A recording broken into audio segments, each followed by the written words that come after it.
Bonjour à tous, bienvenue à ce cours de radio. Aujourd'hui, nous faisons une étude de cas de l'émission la plus écoutée de l'année, Science à l'antenne de l'association Les Dealers de Sciences, qui a lieu un mercredi sur deux sur Radio Campus Bordeaux 88.1. Qu'est-ce que c'est? Un vampire! Quelle horreur! Pitié, laissez-moi m'échapper! Nour, ne sortez pas de cette salle, le moment est enfin venu. Comment ça? Tout le monde est déjà parti. Attendez, je sors mon pieu et ma gousse d'ail. Et voilà, il faudra juste passer un coup de balai. Waouh, qu'est-ce qui vient de se passer?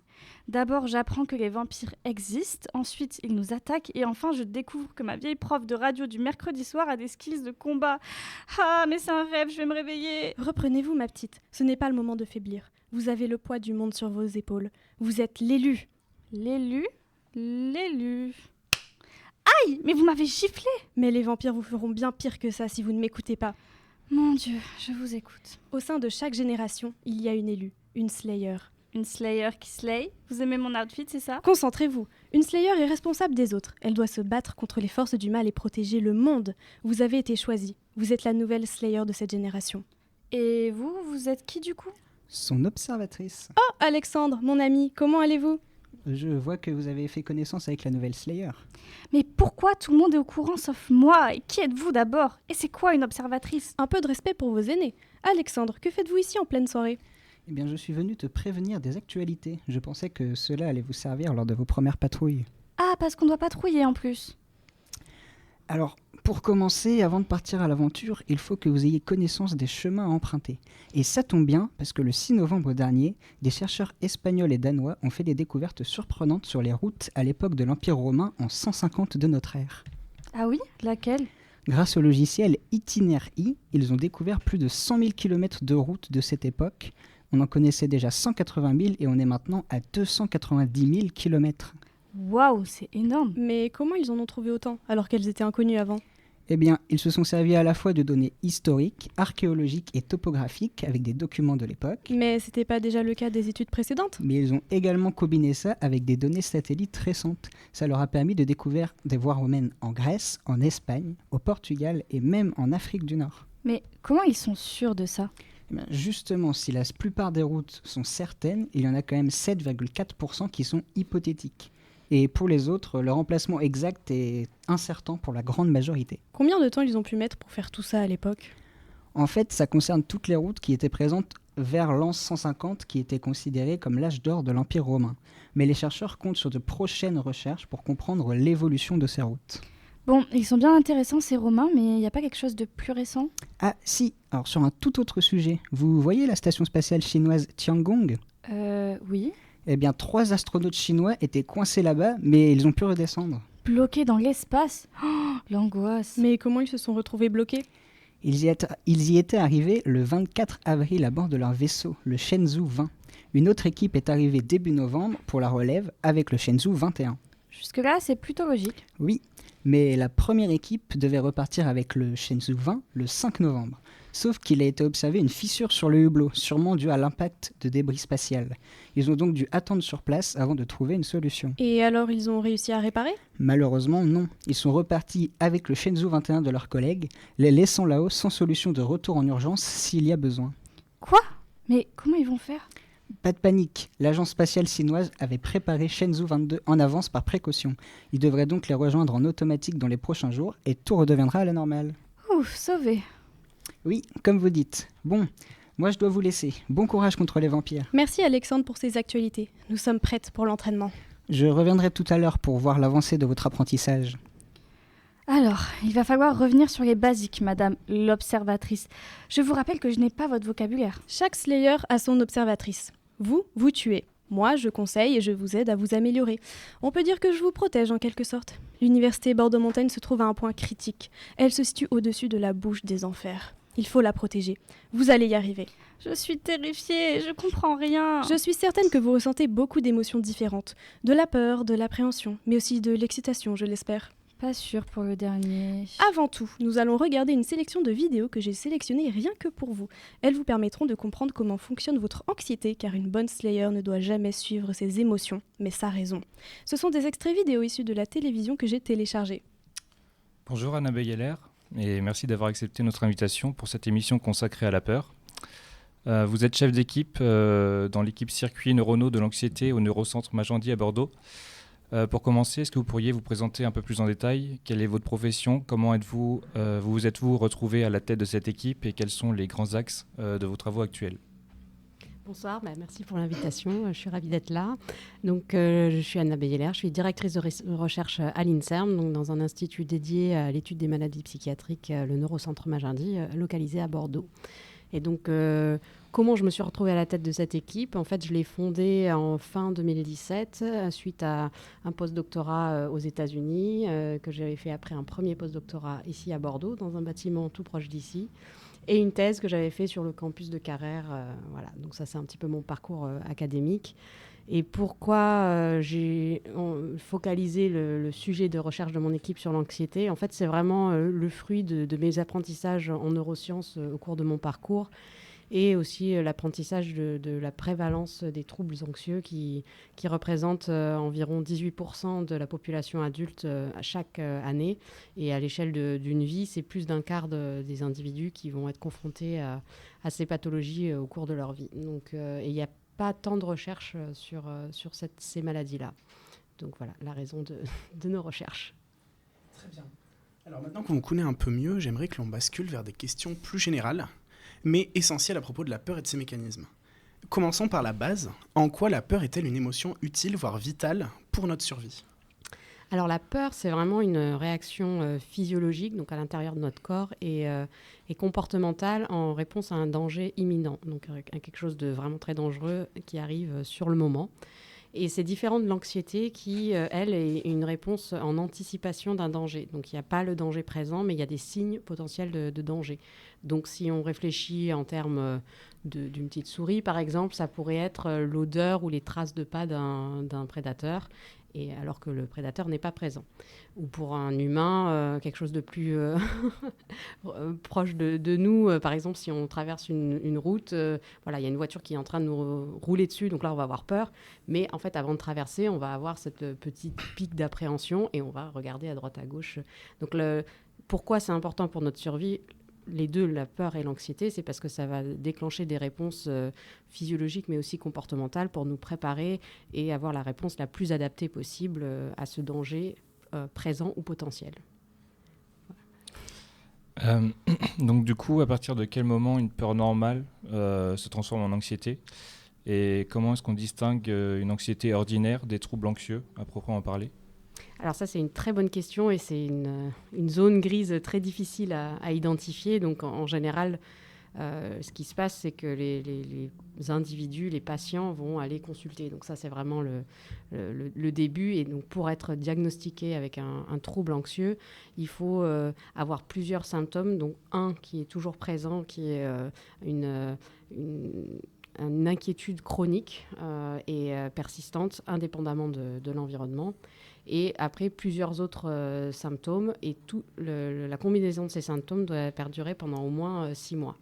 Sinon, il n'y a pas le diagnostic. Donc, c'est une particularité de cette pathologie, donc des troubles anxieux. C'est cette durée dans le temps qui est différente d'autres maladies. Donc, si on compare par exemple à la dépression, il faut avoir des symptômes pendant 3 semaines avant d'être diagnostiqué. Voilà, donc cet aspect chronique est important. Un autre point aussi qui est important pour l'anxiété, c'est que s'il y a différents types de troubles anxieux, il y a 9 catégories dans les manuels de diagnostic. Et la plus répandue, c'est l'anxiété généralisée, donc c'est les symptômes dont je vous parlais avant, mais il y a aussi l'anxiété sociale, donc avec des troubles d'interaction. Il y a les phobies spécifiques, il y a les phobies, l'agoraphobie par exemple. Voilà, donc il y a beaucoup de sous-catégories d'anxiété. Et donc chacune a ses symptômes identifiés. Et voilà, donc les médecins ont des manuels, enfin les psychiatres ont des manuels pour essayer de catégoriser les patients, mais c'est pas si simple dans les faits. C'est-à-dire qu'un patient qui a un trouble anxieux n'est pas forcément anxieux. Il a peut-être aussi des symptômes dépressifs associés, donc il y a beaucoup de comorbidités. On peut aussi avoir une anxiété qui est associée à une autre pathologie. Donc, par exemple, les patients qui souffrent d'un cancer, par exemple, peuvent avoir une anxiété générée associée à cette autre pathologie. Voilà. Et donc c'est assez complexe et c'est un travail très dur que les psychiatres font pour essayer d'aider les patients. Voilà. D'accord. Et pour comprendre cette anxiété pathologique, vous vous intéressez au cerveau. Et du coup, quelles sont les régions clés qui sont impliquées dans l'anxiété et pourquoi, dans vos recherches, vous vous concentrez particulièrement sur le cortex insulaire? Oui, alors effectivement, donc, une des choses qui est frappante en fait, quand on commence à s'intéresser à l'anxiété, c'est que malgré la prévalence très importante, les traitements sont toujours limités. Donc il y a des traitements qui existent, mais il y a 30% des personnes qui vont être résistantes à tous les traitements pharmacologiques et qui sont toujours associés avec des psychothérapies, mais il y a quand même 30% des personnes qu'on ne peut pas vraiment aider. Et pour les personnes pour qui les pharmacothérapies associées à la psychothérapie vont être bénéfiques, il y a quand même des effets secondaires, donc des troubles du sommeil, des troubles de la mémoire, une habituation donc avec des besoins potentiellement d'augmenter la dose et une habituation et une dépendance. C'est-à-dire que si on arrête le traitement, du coup, les symptômes reviennent. Donc voilà, c'est un traitement un petit peu chronique à vie. Et donc, quand les patients arrêtent, il y a très souvent des rechutes. Donc voilà, il y a beaucoup de limites, ce qui amène au besoin d'identifier en fait quels sont les dysfonctionnements à l'origine de ces troubles pour pouvoir aider les patients de façon plus spécifique. Parce que là, on utilise des traitements qu'on a découvert un peu par sérendipité qui fonctionnaient, mais on n'a pas vraiment de stratégie par rapport à un mécanisme biologique. Donc l'idée, c'est qu'effectivement, il y a des circuits neuronaux au sein du cerveau qui sont dysfonctionnels, et ces hypothèses reposent sur des imageries faites chez l'humain. Et donc, il y a beaucoup d'études d'imagerie chez l'humain, et donc il y a des méta-analyses qui regroupent toutes ces études, ou une partie de ces études, qui ont montré qu'il y a 2 régions clés qui sont suractivées chez les patients quand on leur présente des stimulations de valence négative. Donc, ça peut être des visages qui grimaçants ou en colère, ou des petites vidéos ou des images de contexte effrayant, en quelque sorte. Et donc, il a été montré que ces 2 régions, donc le cortex insulaire et l'amygdale, sont plus actives quand on présente ces images chez les patients qui souffrent d'un trouble anxieux, donc de différents types de troubles anxieux. Donc donc il y a chez l'humain cette corrélation, mais nous, en fait, grâce à des modèles animaux, on essaye de disséquer et de montrer le rôle causal de ces régions dans les comportements anxieux et dans les excès de comportements anxieux. Donc c'est un petit peu l'objectif du travail de notre équipe, c'est disséquer les circuits qui incluent le cortex insulaire et l'amygdale pendant ces comportements de type anxieux. Concernant votre programme de recherche, la question de la valence émotionnelle revient souvent dans vos travaux. Quel est son rôle dans l'émergence de l'anxiété ? Alors ça, c'est une très bonne question qui est vraiment au cœur de nos recherches. Je suis assez impressionnée par votre perspicacité. Et en fait, il y a chez les patients un autre symptôme qui a été décrit plus récemment que les manuels de diagnostic. Mais maintenant, ça commence à être inclus aussi pour faire les diagnostics. C'est un biais vers la valence négative. C'est-à-dire que si on présente des stimuli émotionnels positifs, négatifs et neutres à des individus, ils vont les catégoriser, et des stimuli qui vont être associés comme neutres par une population saine. Chez les patients qui souffrent d'un trouble anxieux, il va y avoir une tendance à associer une valeur négative à ces stimulations. Et donc, c'est cette corrélation entre valence négative et trouble anxieux a été montré chez l'humain. Et donc, nous, on a fait des études vraiment spécifiques chez la souris, où on a enregistré des populations de neurones au sein du cortex insulaire pendant des stimulations anxieuses et pendant des stimulations aversives. Donc, qu'est-ce que c'est une stimulation aversive ? Ça peut être la consommation d'une substance amère, qui est vraiment très aversive pour la souris. Ça peut être de prendre la souris et de la suspendre pendant quelques secondes. Ça, c'est une stimulation aversive. Ou de lui donner des légers chocs électriques sur les pattes pour générer quelque chose d'aversif. Et on s'est rendu compte qu'en fait, plus cette population de neurones était active en réponse à ces stimulations négatives, plus elle répondait aussi à des stimulations anxiogènes. Donc il y a vraiment, en tout cas, certains neurones qui vont encoder de façon coordonnée les informations négatives et l'anxiété. Donc ça pourrait potentiellement être un des mécanismes qui génère une augmentation de l'anxiété. Ça ne veut pas dire que c'est le seul, mais ça peut être une des contributions. D'accord, merci beaucoup. Votre équipe étudie les altérations de connectivité et de fonctionnement dans les circuits neuronaux qui contrôlent l'anxiété. Quelles anomalies est-ce que vous cherchez à identifier plus précisément ? Alors, en fait, il y a une vingtaine d'années, on étudiait le cerveau à une résolution un petit peu plus large qu'aujourd'hui. Donc, on modélisait le cerveau en termes de structure cérébrale et potentiellement de connexion entre les régions.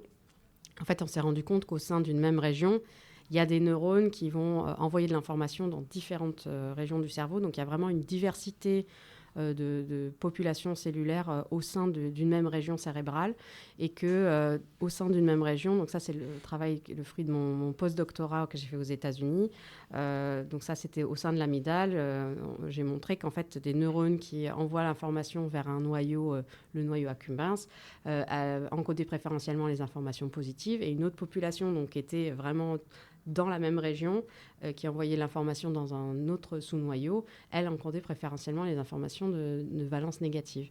Et donc, ça a un peu remis à plat en fait, ce qu'on imaginait du fonctionnement du cerveau, et que même s'il y a effectivement des régions qui sont plus ou moins impliquées dans certaines fonctions, il y a quand même une diversité, une complexité du système qui est plus importante. Et donc l'idée, c'est vraiment de disséquer ces différents sous-types en fonction de leur anatomie, donc en fonction de où ils envoient l'information, mais aussi en fonction des marqueurs moléculaires, donc par exemple les récepteurs qu'ils expriment. Si par exemple un neurone il est sensible à la sérotonine ou à la dopamine, qui sont deux neurotransmetteurs, neuromodulateurs différents, est-ce qu'ils vont encoder l'information de façon différentielle ?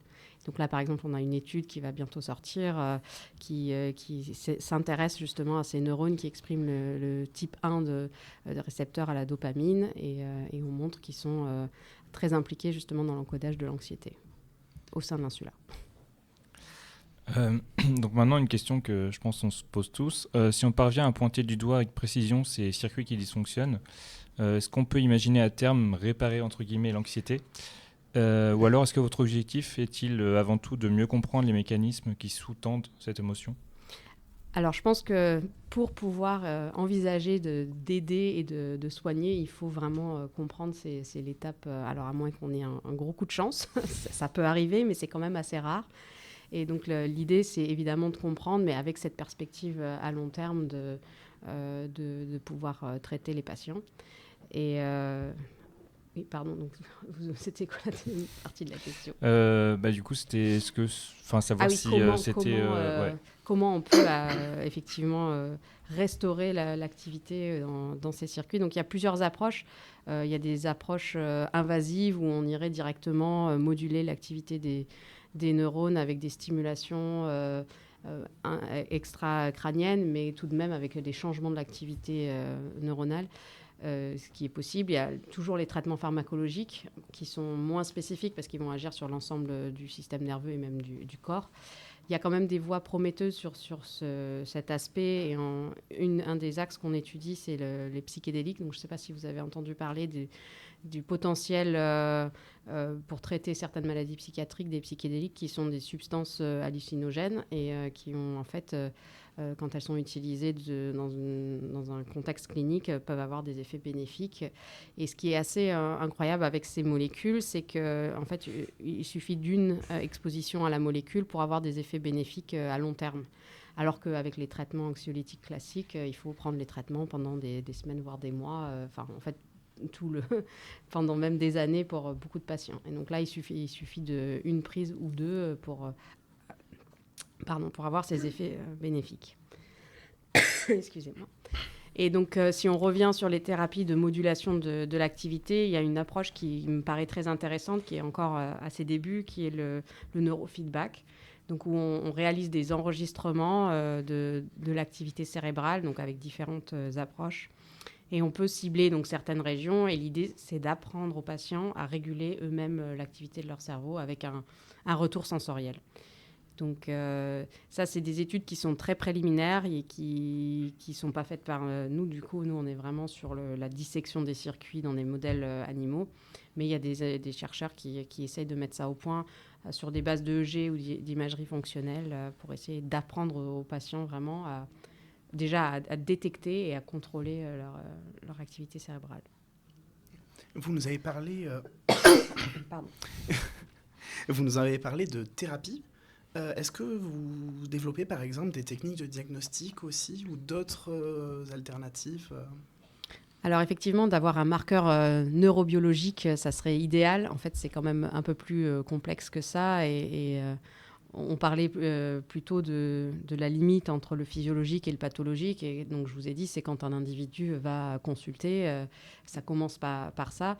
Et c'est vraiment, en fait, quand ça devient un handicap pour les individus. Donc, il y a des gens qui vivent avec une anxiété assez élevée, mais ils arrivent à fonctionner tout de même. Donc, potentiellement, ils ont des marqueurs neurobiologiques assez importants d'anxiété, mais ils arrivent quand même à développer des mécanismes pour avoir une vie sociale et professionnelle intégrée et adaptée. Donc, c'est assez difficile. Voilà, c'est pas forcément systématique, mais idéalement, oui, on aimerait pouvoir réaliser des enregistrements soit électrophysiologiques ou d'imagerie et pouvoir identifier si, par exemple, la connectivité entre deux régions est trop importante ou la réactivité d'une région à certaines stimulations est trop importante. Voilà, ça suggérerait un trouble anxieux. Mais ça, en fait, ça a été un petit peu montré, mais ça aide pas vraiment les patients. Peut-être ça leur dit « Ah oui, effectivement, j'ai cette région cérébrale qui est un petit peu plus active. » Et après, il faut développer des outils pour arriver à réguler cette activité.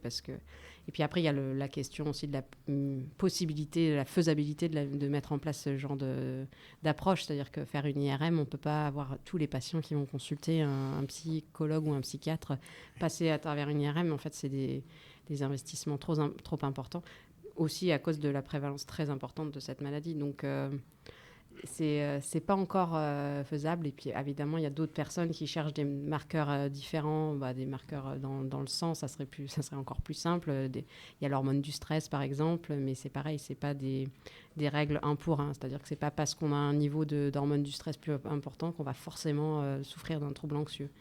Voilà, donc, et puis c'est pareil, la mise en place de ces outils diagnostiques est difficile, mais bon, on continue de chercher. Du coup, pour terminer, vous avez parlé de prévalence de la maladie. Vous pourriez nous donner la prévalence du trouble anxieux ? Alors, c'est un vaste sujet. Il y a des centaines de publications dessus. Il y a des chiffres en fait qui circulent. Donc, si on prend l'anxiété en incluant les comorbidités, donc l'anxiété qui peut être associée à une autre pathologie, chez les adultes, en Europe, ça a été estimé à 18% de la population. Donc, c'est quand même beaucoup. Donc, ça, c'est à un instant T. Alors que si, à l'échelle d'une vie d'un individu, donc c'est même encore plus important. Donc, il y a plus de 25% de la population qui, au cours de sa vie, va rencontrer un trouble anxieux. D'accord. Donc, ça fait beaucoup de monde. Oui. Et je pense que quand je fais des émissions ou que je parle de mon métier, il y a toujours des gens qui ont un passif, qui me racontent. Et voilà, dans la salle, il y a forcément plusieurs personnes qui sont confrontées à ça. Et je pense que c'est important d'en parler et de aussi libérer la parole à ce sujet et de vraiment mettre l'accent sur le fait que c'est une maladie, qu'il faut être accompagné et qu'il ne faut pas rester seul face à cette situation. Mais merci beaucoup pour ces échanges très enrichissants. Vos explications nous éclairent sur des sujets complexes mais essentiels qu'est l'anxiété et je suis sûr que cet échange aura passionné nos auditeurs. Merci encore pour votre disponibilité et votre participation à cette émission. Avec plaisir, merci Merci à à vous. vous. Merci. C'était très intéressant, oui. Bon, après, j'ai toujours peur, désolée. C'est où pour poser la lettre de démission, dans votre bureau ? Oh, arrêtez vos bêtises enfin. C'est très sérieux ce dont on parle là. Je vous mets la deuxième vidéo. Elle vous permettra de comprendre comment naît votre peur. Ah, elle est là la télécommande. Je m'étais assise dessus. Ah, mince, je crois que j'appuie sur le mauvais bouton par contre. Ah, ça a lancé une musique.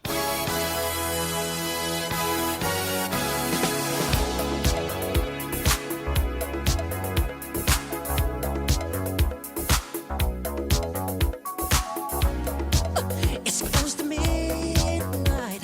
Something evil's lurking in the dark.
midnight hour is close at hand. Creatures crawl in search of blood to terrorize your neighborhood. And whosoever shall be found without the soul for getting down must stand and face the hounds of hell and rot inside a corpse's shell.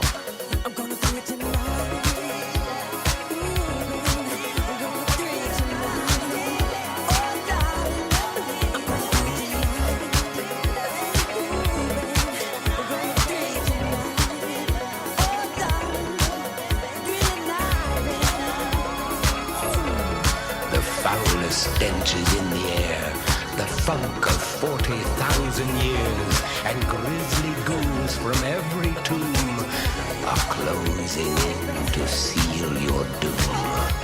And though you fight to stay alive, your body starts to shiver, for no mere mortal can resist the evil of the thriller.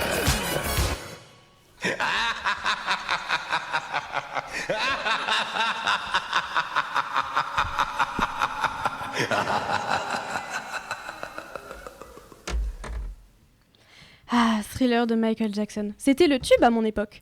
Bon, cette fois, je me trompe plus de bouton. Voilà. Bienvenue dans les mystères du cerveau. Bonjour à tous et à tous. Bienvenue dans les mystères du cerveau, l'émission qui décrypte ce qui se passe entre nos deux oreilles. Et aujourd'hui, un thème qui va, disons, vous faire frissonner. On parle de la peur. Eh oui, la peur n'est pas qu'une émotion désagréable. C'est en réalité un véritable système d'alarme biologique construit par l'évolution pour nous protéger face au danger. Quand on perçoit une menace, un bruit surprenant, un mouvement brusque, une ombre dans la nuit, notre cerveau enclenche une cascade de réactions pour prendre une décision. Est-ce qu'on fuit, est-ce qu'on lutte ou est-ce qu'on se fige ? Et cette réaction ultra rapide, elle vient de loin. Dans l'évolution, les individus capables de reconnaître les menaces, un prédateur, un précipice, le feu, et d'y réagir vite, avaient tout simplement plus de chances de survivre, et donc de transmettre leurs gènes.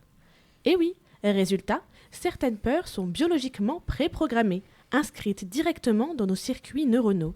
En effet, d'un point de vue biologique, la peur provient d'une interaction entre plusieurs éléments.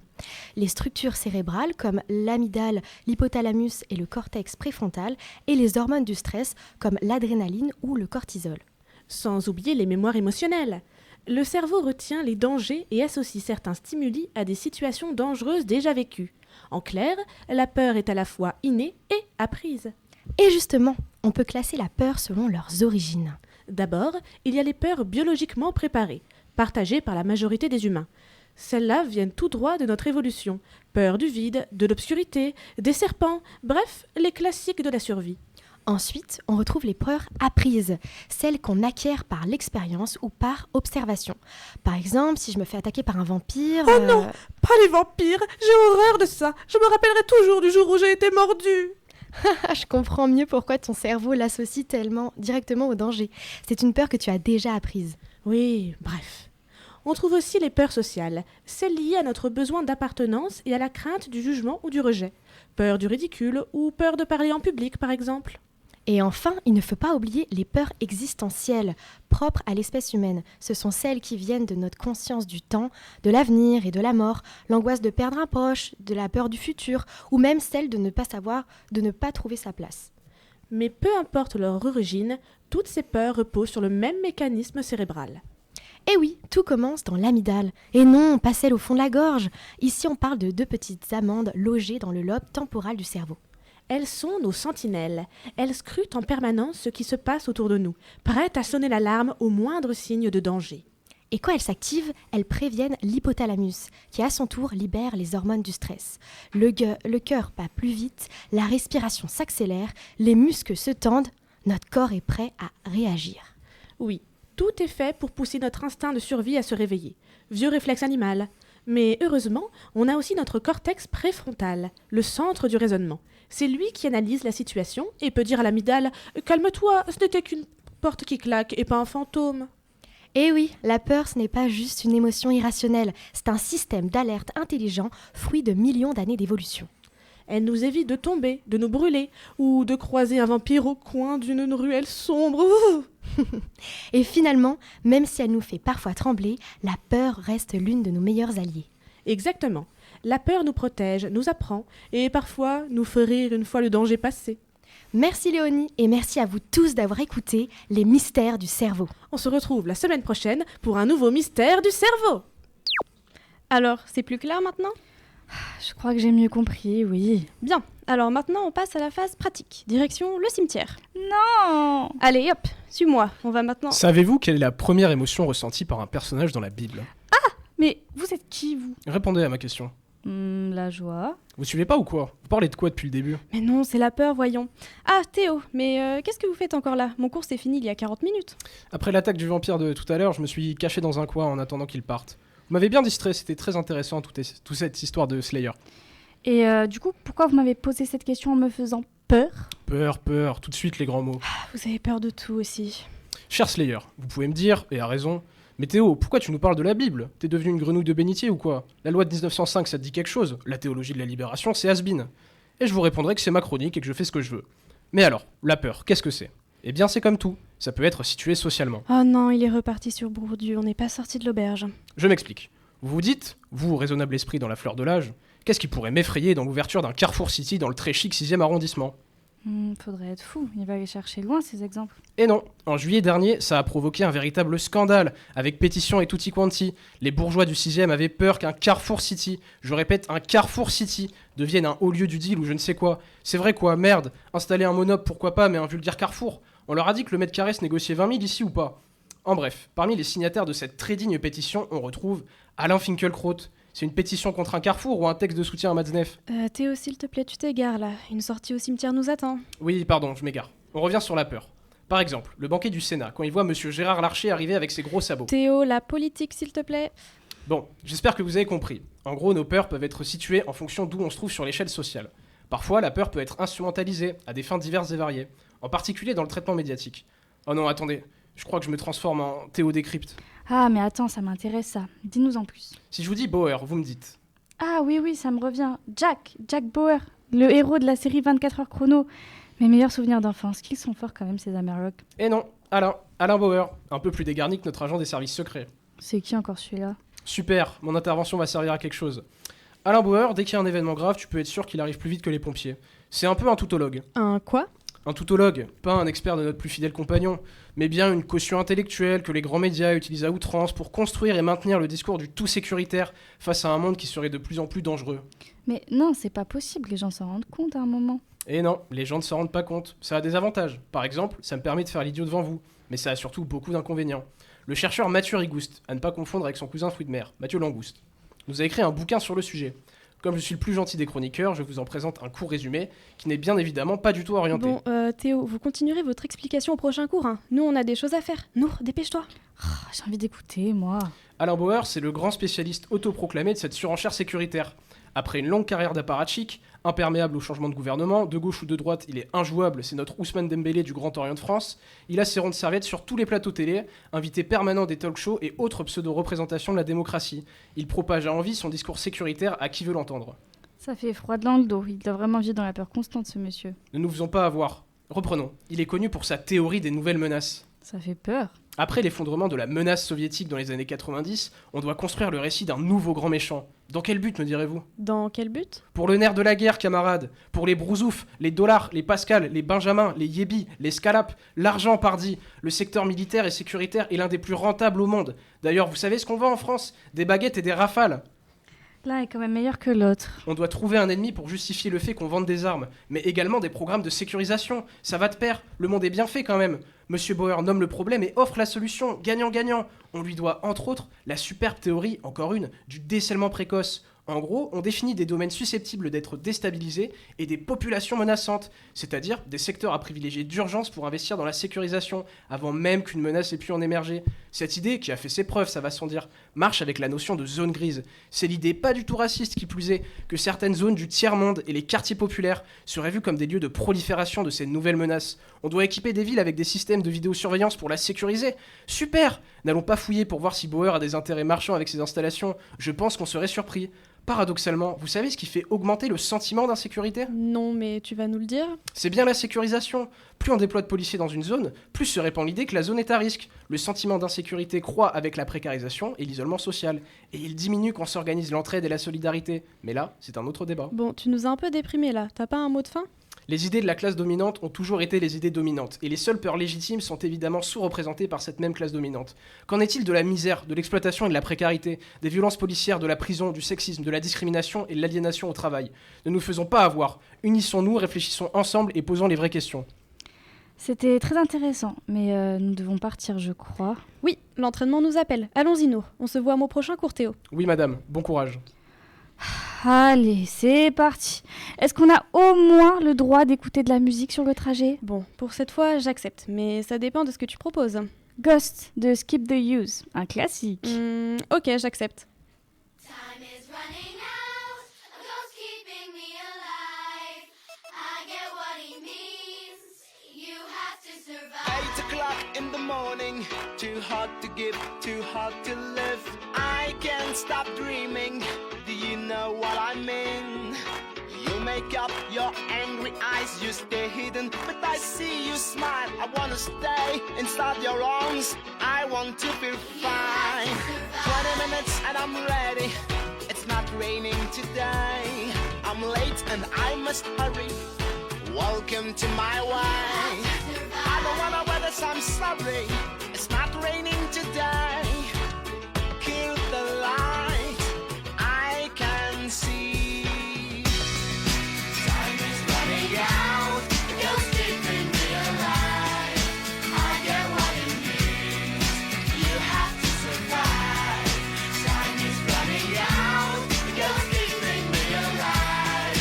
I get what it means, you have to survive. You know I'm on the road, we are playing tonight.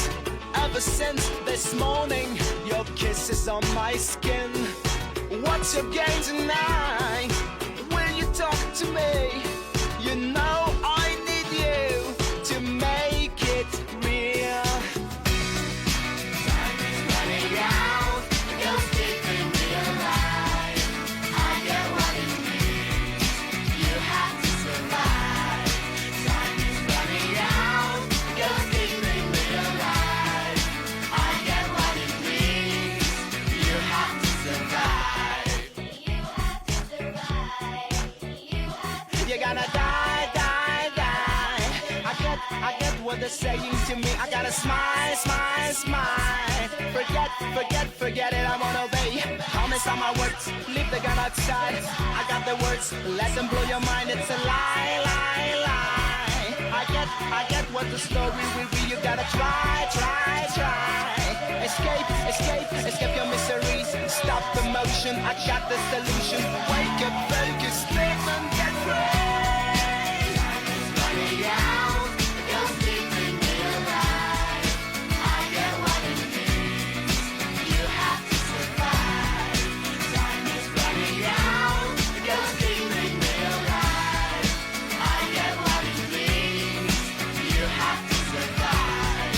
Time is running out, the ghost keeping me alive. I get what it means, you have to survive. Time is running out, the ghost keeping me alive. I get what it means, you have to survive. Oh, regarde, Nour, il y a un vampire devant la porte du cimetière. Souviens-toi de ce qu'on a déjà appris. Je dois aller me battre, c'est ça ? Il te fonce dessus, alors il faudrait mieux. Ah, mais il y en a 3. Il faudra bien t'habituer. Des fois, il y en a 4 ou 5.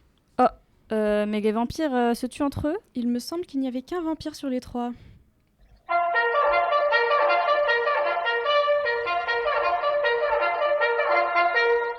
Ce satané vampire, bon débarras.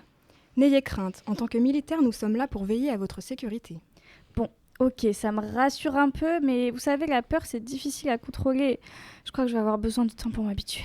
En effet, mais vous savez, ça s'apprend. Mais c'est vrai ça, en tant que militaire, vous devriez pouvoir aider ma Slayer. Elle a une peur bleue des vampires. Enfin, un peu de tout, je crois. Vous avez sûrement des méthodes pour ça.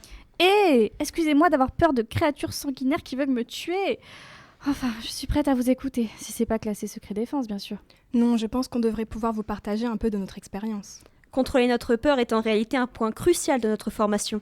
Mais du coup, vous faites quoi concrètement? Vous pouvez supprimer la peur comme une sorte de super pouvoir? Oui, ça serait super pour ma Slayer. Comme ça, plus de stress avant les combats.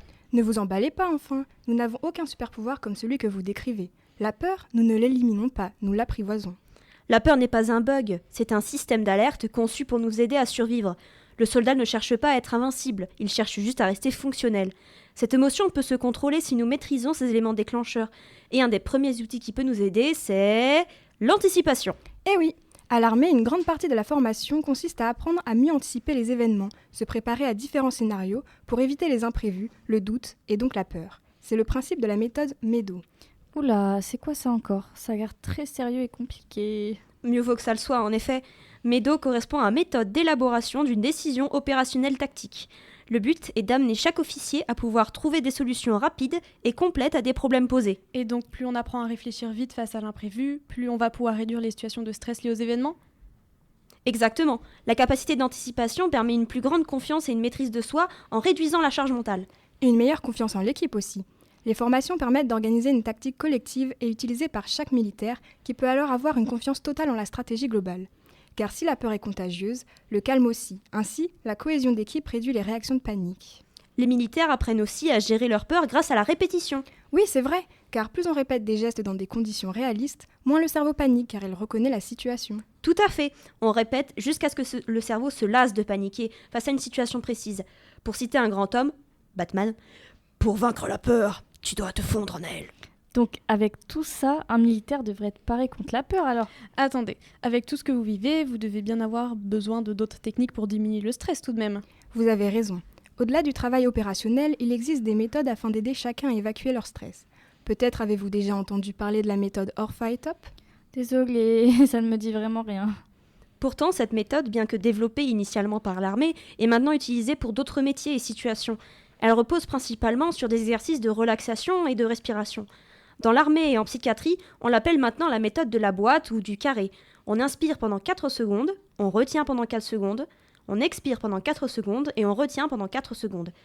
Ça permet de réduire son rythme cardiaque volontairement et donc de limiter la sécrétion d'adrénaline pour éviter le débordement émotionnel.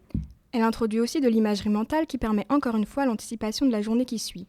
Sont également induits des débriefings émotionnels post-mission en équipe, où les soldats font des retours d'expérience, ce qui permet de verbaliser et de décharger les tensions pour mieux se préparer la prochaine fois. La méthode MEDO, Orpha et Top répondent ainsi à 2 nécessités de gestion de la peur.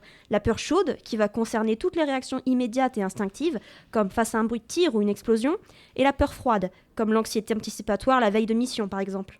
Tous ces exercices sont essentiels pour évacuer le stress quotidien en durée. Vous pourriez essayer d'ailleurs, ça peut vraiment fonctionner pour tout le monde. Mais du coup, on ne peut que contrôler comment on vit sa peur. Vous êtes sûr qu'il n'y a aucun moyen de la supprimer? Que les scientifiques n'ont pas encore trouvé ça? J'ai bien peur que non. En même temps, est-ce vraiment judicieux? La peur nous permet de survivre au quotidien en nous permettant de passer à l'action dès que notre intégrité physique est menacée. Un peu de stress nous rend plus efficaces. Trop nous fait perdre nos moyens. Pas assez, on devient moins vigilant. Heureusement qu'elle veille un peu sur nous. Et oui, tout est dans la mesure. Notre rôle est d'apprendre à la contenir pour qu'elle ne devienne ni paralysante, ni omniprésente. Bon, je crois que Nour a toutes les clés en main maintenant. Elle doit pouvoir éviter de mourir de peur désormais. Merci à vous. D'accord, je comprends. Je vais essayer de contrôler ma peur des vampires. Après, phobie et peur, c'est différent, non? Parce que j'ai la phobie des chauves-souris, moi. Ah là là, pourquoi on m'a envoyé m'occuper d'elle? Vous savez, les phobies, c'est subjectif. Vous pouvez les désactiver. Et ça tombe bien, j'ai 2 amis qui pourront vous en parler. Ce sont des gentils démons spécialistes de toutes les phobies qui existent sur notre planète. Il faudra juste qu'on se rende dans une crypte. Et ça tombe bien, on pourra aller s'entraîner là-bas ensuite. Dans une crypte? Ok, allons-y. Ah, il fait froid et sombre. Ah, Alfred et Anya, vous voilà. Ah, je suppose que c'est elle qui va se battre à vos côtés contre les forces du mal. Bon courage. Vous avez l'air plutôt normal pour des démons. C'est juste une enveloppe pour la société. De quoi as-tu besoin, Lucie? Je dois faire comprendre à Nour qu'elle peut contrôler ses phobies, car personne n'a les mêmes. Cela veut dire qu'elles sont subjectives et qu'elles peuvent disparaître. Non, mais c'est pas comme s'il y avait des gens qui ont la phobie des mots, par exemple. Une peur des mots, pas pratique ça. Vous moquez pas, mais je crois que je suis la première personne à souffrir de logophobie. Alors, c'est pas parce que tu mets phobie à la fin d'un mot qu'il existe vraiment. En plus, on est 8 milliards sur Terre, je pense même pas que tu sois la seule. Ah oui, tu penses? Je suis sûre que ça existe. C'est vrai, il y a vraiment des phobies loufoques. Je crois que tu les as lancées sur un débat, là, Nour. Oupsie.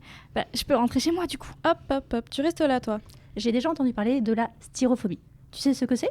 Oh, c'est la peur de la cirrhose. Je me découvre des nouvelles peurs. Mais non, c'est la peur du polysirène. Ah mais oui, styrène et phobie, qui vient du grec ancien phobos, qui veut dire frayeur. Je crois même qu'Eléa fait partie de ces personnes. Ça doit pas être pratique quand tu déballes un meuble. Bon, après, ça n'arrive pas toutes les semaines. C'est vrai, mais du coup, je peux créer toutes les peurs que je veux, genre allopophobie. Allopophobie? Alopécie? La peur des chauves? Voilà, exactement. Le préfixe allopo vient du grec allopex, qui veut dire renard. Attends, qu'est-ce que vient faire le renard? Il a une calvitie, lui aussi? Mais non, c'est une analogie avec la chute de sa fourrure durant l'hiver. Ok, je pense pas avoir cette peur-là en tout cas. Tchatcheuse. À mon tour, on reste avec les animaux. Si je te dis anatidaephobie. Oula, juste le mot me fait peur. Serait-ce le début d'une logophobie? Chut. Anitadé, anaconda? Ah oui, d'accord. Non. Tu sais, les anatidés, c'est le nom scientifique pour les oiseaux, plus précisément la famille des canards. Donc il y a des gens qui ont peur des canards? C'est pire. Ils ont peur qu'un canard soit en train de les regarder. Ah oui, quand même. Après, t'es pas mieux placé pour te moquer, avec ton ascensomophobie. Alors, c'est très bas. Tu te rends compte qu'on est enfermé dans une boîte de métal qui se déplace de haut en bas et grâce à un pauvre fil. Et tu veux que je reste calme? J'aime juste rester sur Terre. Ah bah c'est l'inverse de la géophobie. Géo comme dans géographie, la Terre? Oui, exactement. Je me demande d'ailleurs, comment c'est possible? Ça doit être des astronautes. Pourquoi est-ce qu'on aimerait aller dans l'espace sinon? Pour découvrir l'univers? Baliverne. Bon, c'est mon tour. Une peur que je n'aurai sûrement jamais, la tégestophobie. La peur de la digestion? Non, souviens-toi d'hier. Ah, c'est la peur de hurler du bas, debout sur une table, un verre à la main, croire que c'est un rêve et se réveiller le lendemain avec une gueule de bois. Alors, plus simple, je pensais juste à la bière. Ça va toi? Oui, j'ai juste encore un peu mal à la tête, c'est une logophobie, mais sinon ça va. Ok, du coup, tegetis ou teges en latin, ça veut dire l'entrelacement de matière végétale pour créer une natte. Et il y a très longtemps, les premiers espaces pour stocker de la bière étaient traditionnellement fabriqués à partir de ces matériaux, d'où l'étymologie du mot tegestophobie. Ah, mais c'est quand même un peu tordu. Je pense qu'il y avait des liens plus simples à faire, non? Bah, tire ça au grec, hein. Oh là, si je pouvais parler au grec, j'aurais tellement de trucs à leur demander. Grave, genre, est-ce qu'eux aussi ils avaient les mêmes peurs que nous? Est-ce que tu penses qu'ils avaient peur de la foule ou ils faisaient de la claustrophobie? Je pense qu'ils étaient plutôt atteints d'uranophobie, la peur des cieux. D'ailleurs, tu savais que Uranos, c'est le nom du dieu grec qui personnalise le soleil? Partout Tatis, ils avaient surtout peur que le ciel leur tombe sur la tête. Ok, calme-toi, Alfredis. Je te ferai juste remarquer que c'est gaulois, ça. Toujours tu me coupes dans mes délires. Allez, si tu veux, pour me faire pardonner, on peut aller voir la Cité de la Peur pour frissonner un petit coup. Alors je pense que tu vas être déçu. Merci, cher démon. Ce fut un enseignement précieux que vous venez de transmettre à ma Slayer.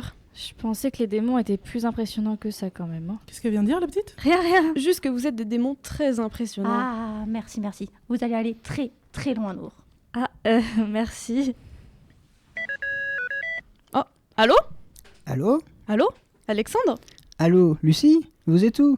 Je vous attendais dans la même salle que tout à l'heure. Ah oui, j'ai oublié de te prévenir, pardon. Nous sommes allés au cimetière pour rencontrer Alfred et Anya. Ah, bonne idée ça. Nour a dû apprendre plein de choses sur les phobies. J'ai des choses à vous raconter, moi aussi, du coup. Ah oui, attends, je te mets en haut-parleur, comme ça Nour pourra aussi t'entendre. Rebonjour Alexandre. Rebonjour, jeune Slayer. Qu'est-ce qu'on peut faire du coup ces prochains jours? Eh bien, c'est bientôt la semaine de l'innovation à l'Université de Bordeaux. La semaine de l'innovation? Oui, du 24 au 28 novembre. Il y aura des visites, des démonstrations, des ateliers, des débats, des rencontres, expositions, enfin bref, près d'une trentaine d'événements toute la semaine sur les différents sites universitaires. Super. Est-ce qu'il y a autre chose? Bien sûr. Le vendredi 5 décembre, à la CLEF, la Cité des Langues, il y a les Assises du numérique et de l'IA. Qu'est-ce que c'est? C'est une journée avec des échanges autour des IA génératives et des ateliers sur les usages responsables de l'IA. Et comment on s'y rend? Vous pouvez confirmer votre présence sur Internet, puis rendez-vous le 5 novembre à 9h à la CLEF, donc la Cité des langues étrangères, du français et des francophonies. Super. Un dernier événement peut-être? Allez, un dernier pour la route. Le 2 décembre, à la Cité du Vin, c'est les Vendanges du Savoir. Une conférence intitulée « Du vin au pinceau, les artistes à Rome au XVIIe ». Merci Alexandre pour ces informations. Nour, tu as de quoi te divertir entre tes cours? Enfin, un peu de repos. Tu as le droit à 1 heure de repos par jour avec 4 heures de sommeil par nuit. La majorité des patrouilles se font la nuit tombée, tu te doutes bien. J'ai des week-ends, j'espère. Les week quoi? Ah bah top.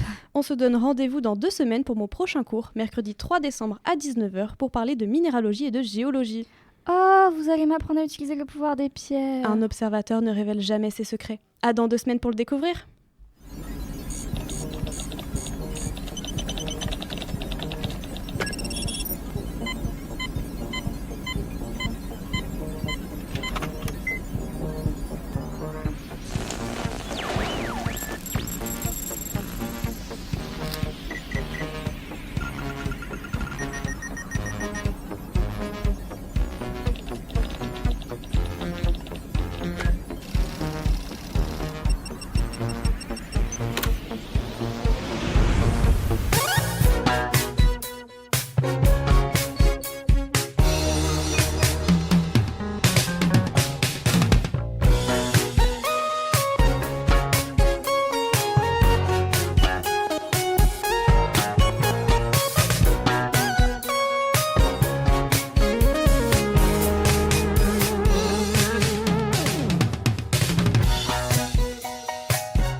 Campus Bordeaux.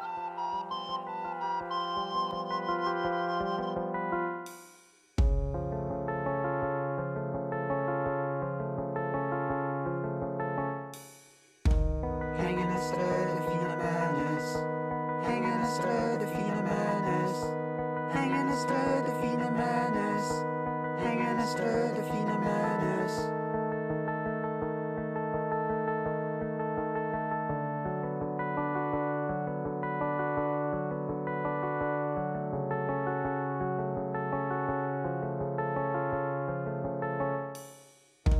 Hängen en ströde fina männes. Hängen en ströde fina männes. Hängen en ströde fina männes. Hängen en ströde fina männes.